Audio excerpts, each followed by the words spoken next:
Today we'll talk about how can you enable this sign or know how you can do that on your Walmart app. So you just follow this way, then it's going to work with you. All you have to do in the first, so you just go down here, you click on account down here. When you click here on account here, it's going to take you to this list. It's going to show for you like this. You go above this sign, click on it. So when you click here on this sign, it's going to take you to this list. Click here on communications. So then it's going to take you to this list. Click here on marketing and product feedback. Just click on it. You scrolling down. Sorry. You click here on push notifications.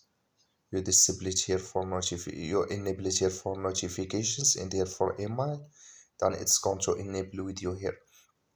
That's all. Thank you for watching. Don't forget to support us by liking, subscribe.